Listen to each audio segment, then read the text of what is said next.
Olá, gente, sejam bem-vindos ao nosso primeiro webinar sobre os mecanismos fisiopatológicos das doenças crônicas não transmissíveis. Hoje eu e o meu grupo vamos aprofundar um pouco mais sobre a doença renal crônica, especificamente sobre a fisiopatologia da perda progressiva da função renal. Antes de adentrar o assunto, quero apresentar eu e o meu grupo, que é composto por Amanda Rodrigues, eu, Ana Karine, Kalina Carvalho e Paloma de Macedo Coelho. Então, gente, caracterizando agora a doença renal crônica, o que é que acontece? Ela é caracterizada pela perda progressiva e irreversível da função renal. E aí, a insuficiência renal crônica ela vai ocorrer quando há uma perda significativa dos néfrons funcionais, que são a unidade funcional dos nossos rins, né? E aí acaba afetando estruturas como os vasos sanguíneos, os glomérulos, os túbulos e também o interstício renal. Isso acaba comprometendo gravemente a capacidade dos rins de filtrar o sangue e de manter o equilíbrio interno do organismo.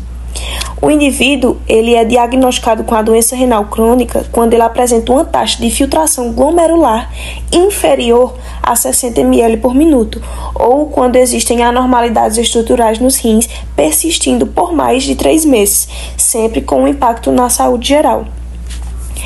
E as principais causas de insuficiência renal crônica vão incluir distúrbios congênitos, como a doença renal policística, causas metabólicas, sejam elas diabetes mellitus ou doenças cardiovasculares, que incluem também a hipertensão arterial, fatores imunológicos que afetam o sistema renal, como a glomerulonefrite, infecções que podem acabar causando lesões nos tecidos renais, obstruções do trato urinário, como cálculos renais ou a hipertrofia da próstata, e também a compressão uretral, que impede o fluxo normal da urina.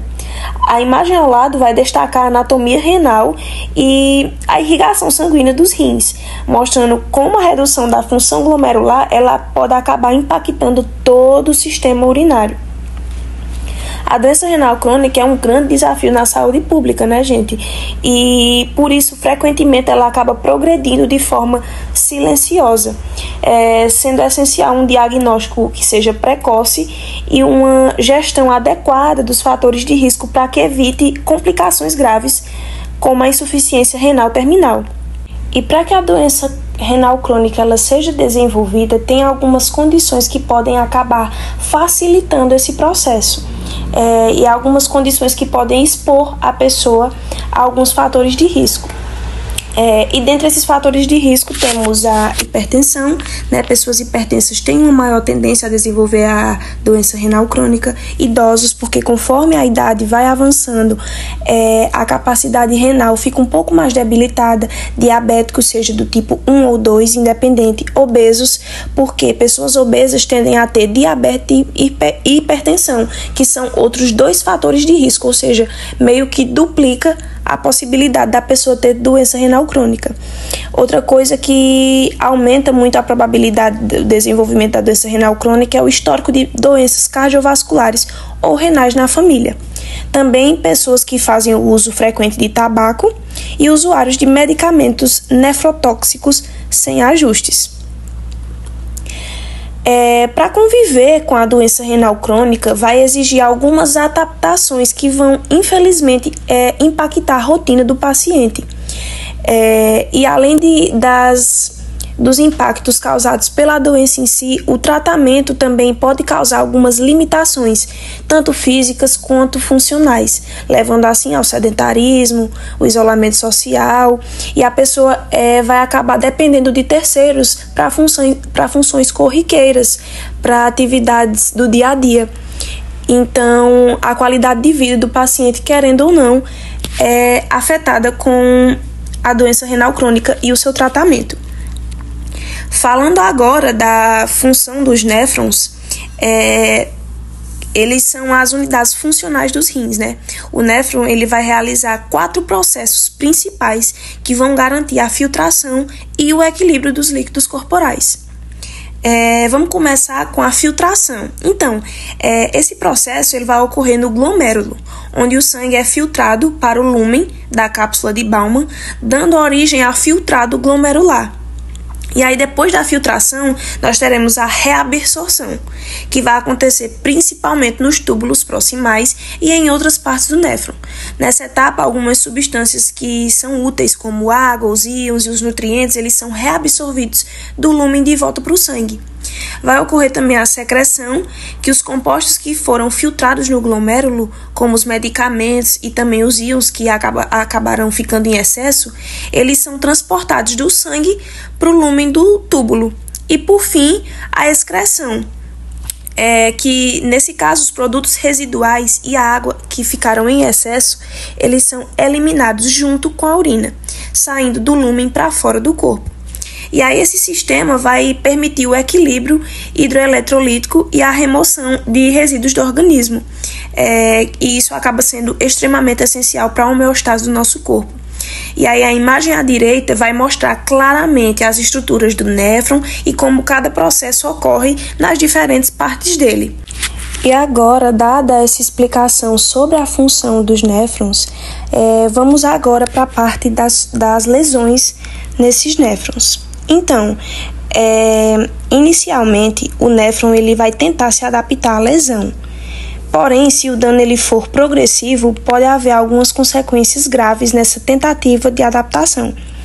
Vai ocorrer de início a adaptação inicial, que é quando há uma perda de néfrons funcionais, e aí os que permanecem ativos eles vão aumentar sua capacidade para poder compensar aqueles que foram perdidos. Após isso, vai ocorrer o aumento funcional. Os néfrons saudáveis eles vão passar a filtrar e reabsorver mais. E isso exige um esforço maior, um esforço adicional. Após isso, vai ocorrer a hipertrofia, que é quando ocorre um aumento do tamanho dos néfrons restantes devido à sobrecarga funcional. Então, essa hipertrofia é uma tentativa de filtrar melhor e dar conta melhor das coisas. Após isso, vai ter as alterações funcionais, que o que é que acontece? Com o tempo, essas adaptações elas vão levar a mudanças na eficiência do néfron, podendo assim acabar prejudicando a filtração e a reabsorção. Na manutenção temporária, vai acontecer que, apesar das adaptações feitas e de funcionar bem, a função renal é mantida temporariamente, mas o sistema acaba se tornando vulnerável. Acaba agora acontecendo uma complicação progressiva. Porque o que acontece? Se o dano persistir, o néfron ele pode perder totalmente a capacidade funcional, levando assim a complicações como a insuficiência renal crônica. A imagem que a gente colocou à direita também vai mostrar como essas alterações estruturais no néfron elas podem comprometer a sua função, destacando assim o papel extremamente especial e essencial de cada segmento para o funcionamento das funções renais. E é por isso que o cuidado preventivo e o diagnóstico precoce eles são fundamentais para evitar a progressão dos danos. E aí, como podemos perceber, finalizando essa parte, os néfrons eles são indispensáveis, gente. Eles são extremamente importantes para a filtração e a regulação dos líquidos corporais. Porém, a sobrecarga causada por algumas lesões ou doenças podem acabar comprometendo seu funcionamento, mostrando assim a importância de preservarmos a nossa saúde renal. As citocinas profibróticas, como fator de crescimento transformador beta, elas desempenham um papel crucial na fibrose renal, que é a substituição do tecido renal por matriz extracelular, porque o TGF-beta é uma das citocinas mais estudadas nesse contexto, devido à sua capacidade de induzir a transição epitélio-mesenquimal em células tubulares renais, levando à produção excessiva de matriz extracelular e ao desenvolvimento de fibrose. Então, existem alguns pontos importantes sobre o papel do TGF-beta, que eu vou citar aqui. Entre eles está a indução de fibrose. O TGF-beta ele estimula a proliferação de fibroblastos e a síntese de colágeno, promovendo a deposição de matriz extracelular. Isso vai levar à formação de tecido fibrótico e à perda da função renal. Existem também alguns mecanismos de sinalização. O TGF-beta ele atua através de suas vias de sinalização e aí vai ocorrer a ativação que vai resultar em alterações gênicas que promovem a fibrose. Outras citocinas, além do TGF-beta, também estão envolvidas na promoção da fibrose renal, porque elas podem atuar sinergicamente com o TGF-beta para amplificar as respostas fibrogênicas. Entre essas citocinas estão o IL-13 e o IL-6. Então, é isso, né? É importante entender os papéis da citocina. A progressão para a falência renal ela é um processo complexo e vai ser influenciado por diversos fatores. Podem ter impactos sistêmicos significativos. Entre eles está no sistema cardiovascular, porque a doença renal crônica ela está associada a um aumento do risco cardiovascular. E isso vai incluir hipertensão, doenças cardíacas, que vai ocorrer a retenção da água e do sódio, além da disfunção endotelial, que vai contribuir para essa relação. Também há fatores metabólicos, a anemia, distúrbios ósseos, comprometimento do sistema imunológico, toxinas urêmicas, vai ocorrer a acumulação de produtos tóxicos que normalmente seriam secretados pelos rins e podem levar a sintomas clínicos variados, como náuseas, fadigas, prurido.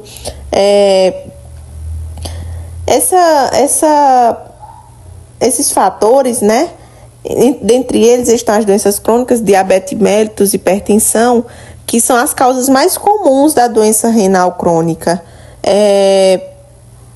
A inflamação, a fibrose, condições como glomerulonefrite, doença policística renal, que pode levar à inflamação e à fibrose, os mecanismos de danos, né? O estresse oxidativo, que é o aumento das espécies reativas de oxigênio, a ativação imune, a hiperfiltração.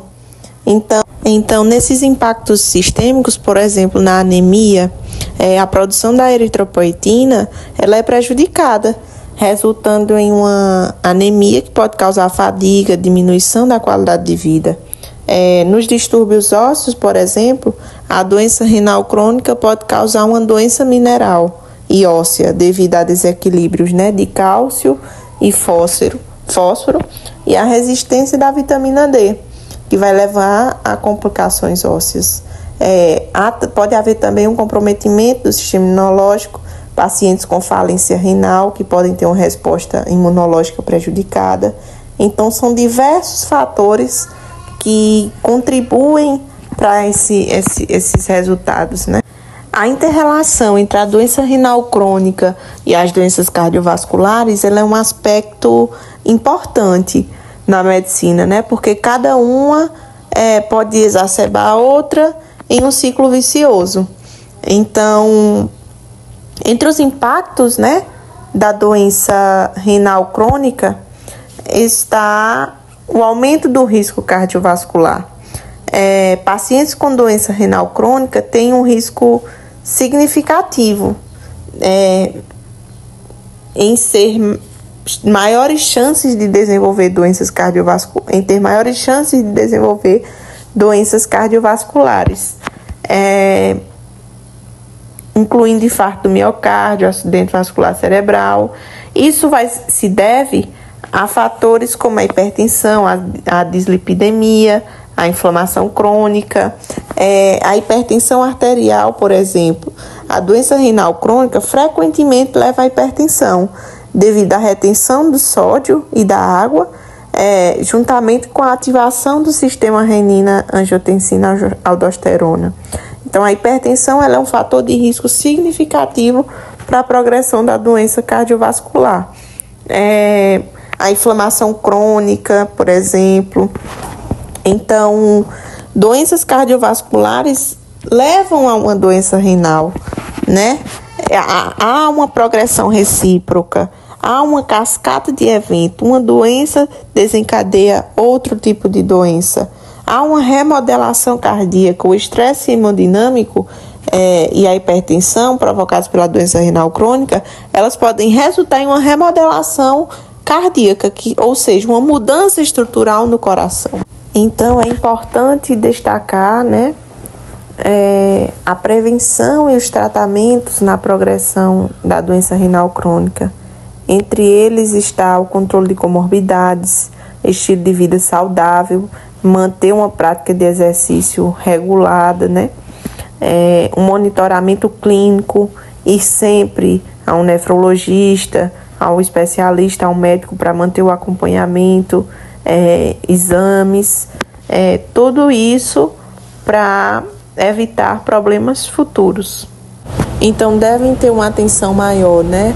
Obesos, idosos com mais de 60 anos, hipertensos, diabéticos, pessoas com doenças cardiovasculares, pessoas com histórico de doença renal na família, histórico de lesão renal aguda. Então, essas pessoas têm que ter uma atenção maior.